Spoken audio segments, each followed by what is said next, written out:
بیٹا، ایک بات ہمیشہ یاد رکھو، کھلانا پلانا اور تربیت کرنا دونوں الگ باتیں ہیں۔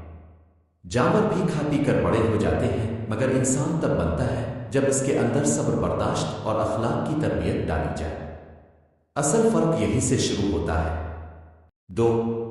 لوگ اکثر یہ سمجھ بیٹھتے ہیں کہ کامیابی کا مطلب بڑی نوکریاں اور بڑی ڈگریاں ہیں، مگر میں نے اپنی زندگی میں یہی دیکھا کہ اصل کامیاب وہ ہے جس کا اخلاق اچھا ہے، کیونکہ علم اور عہدہ تو ختم ہو جاتے ہیں، لیکن اخلاق ایسا زیور ہے جو انسان کو ہمیشہ معتبر رکھتا ہے۔ ایک وقت آئے گا کہ تمہیں لگے گا کہ دوسروں نے تمہارے ساتھ برا کیا ہے، لیکن یاد رکھو، معاف کر دینا سب سے بڑی جیت ہے۔ معاف کرنے سے سامنے والا نہیں جیتتا، بلکہ تمہارے دل کو سکون ملتا ہے، دل کا بوجھ ہلکا ہو جاتا ہے۔ ہم سب دوسروں سے خوشیاں مانگتے رہتے ہیں، مگر حقیقت یہ ہے کہ خوشی ہمیشہ اپنے دل کے اندر سے آتی ہے۔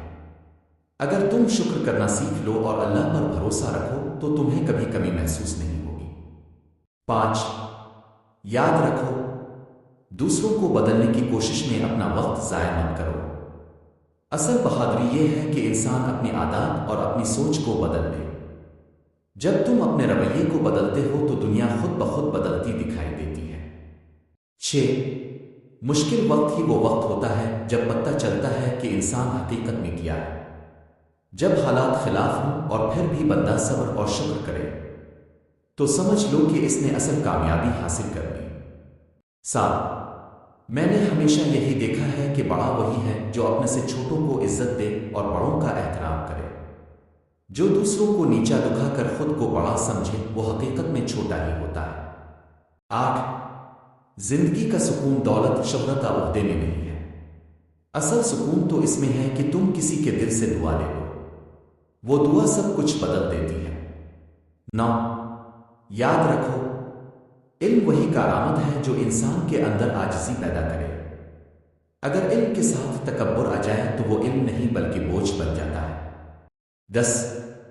اکثر لوگ یہ سوچتے ہیں کہ دوسروں نے ہمیں کیا دیا، لیکن اصل سوال یہ ہے کہ ہم نے دوسروں کو کیا دیا۔ زندگی لینے کا نام نہیں، دینے کا نام ہے۔ جو دوسروں کے لیے آسانیاں پیدا کرتا ہے، اللہ اس کی زندگی آسان بنا دیتا ہے۔